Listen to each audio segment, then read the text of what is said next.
जी, दूसरा केस ये है हीट इज़ गिवन आउट। अब ये वही मैंने आपको बताया दोनों चीज़ों का नेट है। सॉल्यूट और सॉल्वेंट के मॉलिक्यूल्स को तोड़ने के लिए हीट एनर्जी रिक्वायर्ड है या एनर्जी रिक्वायर्ड है। बॉन्ड जब भी तोड़ना है एनर्जी रिक्वायर्ड होगी। जब इनका आपस में बॉन्ड बनना है, जैसे हमने इसमें पढ़ा था, ये बॉन्ड बन रहा है ना सॉल्यूट और सॉल्वेंट के मॉलिक्यूल्स का, तो ये बॉन्ड क्रिएट होते हुए एनर्जी रिलीज होती है। अब जो एनर्जी रिलीज हो रही है वो ज़्यादा है, रिक्वायर्ड कम है, नतीजा क्या निकलेगा? हीट बाहर आ जाएगी, process will become exothermic, test tube will become warm.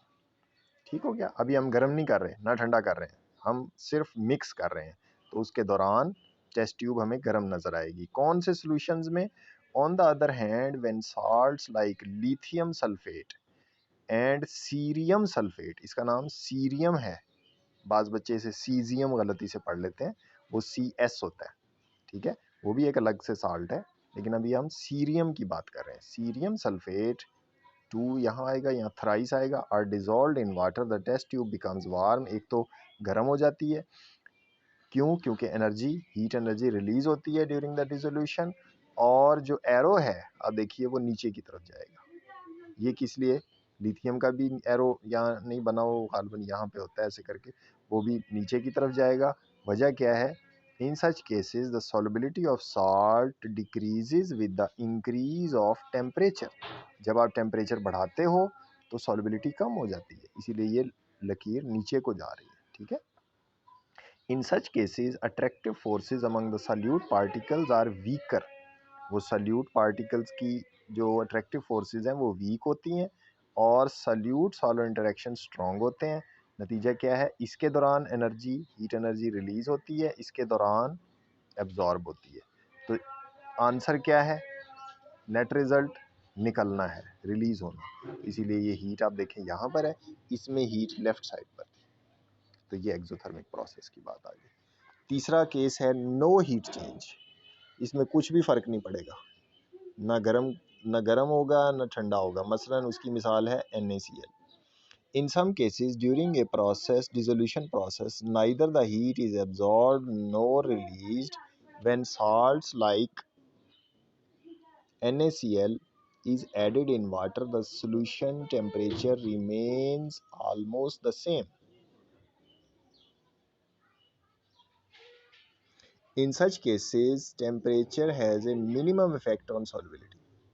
Temperature का कोई इफेक्ट नहीं है, क्यों? क्योंकि जो एनर्जी जो एब्जॉर्ब होनी है और जो रिलीज होनी है वो ऑलमोस्ट इक्वल है, ठीक है।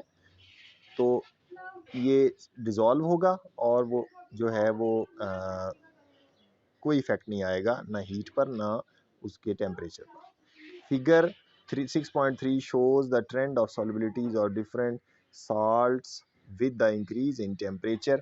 अब यहाँ पर आप देखिए कि जो इफेक्ट है वो बहुत मामूली सा है NaCl का। आप देख रहे हैं थोड़ा सा राइज है, राइजिंग कर्व है, लेकिन बहुत मामूली, इनके मुकाबले में बहुत कम है कि उसके अंदर बहुत थोड़ा फर्क पड़ा है। इसीलिए आप देखें जो नमक है ठंडे पानी में भी उसी स्पीड से हल हो जाता है, गर्म में भी उसी स्पीड से हल हो जाता है। एक चीज़ फाइनल में आपको जो इसमें बताना चाहता हूँ वो मैं भूल गया था, मैं बता देता हूँ दोबारा से। ये तो था सॉल्युबिलिटी के हिसाब से। सॉल्युबल कब होगी चीज़? जब एनर्जी एब्जॉर्ब होने और रिलीज होने का डिफरेंस थोड़ा होगा, तो वो कैसे कमी पूरी कर लेगा? सराउंडिंग से थोड़ी सी एनर्जी लेकर ठंडा हो जाएगा, या थोड़ी सी हीट एनर्जी रिलीज करके गर्म हो जाएगा। लेकिन अगर एब्जॉर्ब होने और रिलीज होने का डिफरेंस बहुत ज़्यादा है, यानी सॉल्यूट मॉलिक्यूल्स और सॉल्वेंट मॉलिक्यूल्स ने को एनर्जी जो चाहिए तोड़ने के लिए, और इसी तरह सॉल्यूट और सॉल्वेंट के मॉलिक्यूल्स के लिए एनर्जी जो रिलीज होनी है उसका बहुत ज़्यादा डिफरेंस है, यानी चाहिए बहुत ज़्यादा, रिलीज बहुत कम होती है। तो इतना ज़्यादा डिफरेंस वो सराउंडिंग से पूरा नहीं कर सकता। नतीजा क्या निकलेगा? वो सोल्यूशन बनेगा ही नहीं, सॉल्यूट उसमें डिज़ोल्व ही नहीं होगा, ठीक है। तो ये 3 केसेस, और मैंने जो 2 डिफरेंस आपको बता दिए ये आपके जहन में अगर होंगे, सॉल्यूट का, सॉल्वेंट मॉलिक्यूल्स का, और सॉल्वेंट मॉलिक्यूल्स का जो एनर्जी का प्रोसेस है, किस में एनर्जी एब्जॉर्ब होनी है, किस में रिलीज़ होनी है, और जो फाइनल रिज़ल्ट है वो उन दोनों के प्लस माइनस एनर्जी करने से जो आएगा वो डिसाइड करेगा कि सॉल्यूशन गर्म होगा या ठंडा होगा, सॉल्युबिलिटी इंक्रीज करेगी या डिक्रीज करेगी with the increase of temperature. ये अगर आपने टॉपिक समझ लिया है तो फिर ये लॉन्ग क्वेश्चन आपको कोई भी प्रॉब्लम नहीं करेगा। हाँ, ये मैंने आपको कहा था कि ये डायग्राम मैं आपको समझाऊंगा कि पेपर में आपने कैसे बनानी है।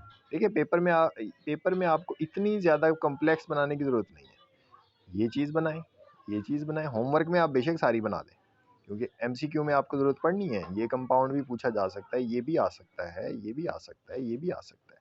तो आपको ये कंपाउंड की पहचान के लिए आपको सबका पता होना चाहिए। लेकिन पेपर में आपको अगर लॉन्ग क्वेश्चन के तौर पे आता है, आप ये बनाएं, स्केल बनाएं इधर से।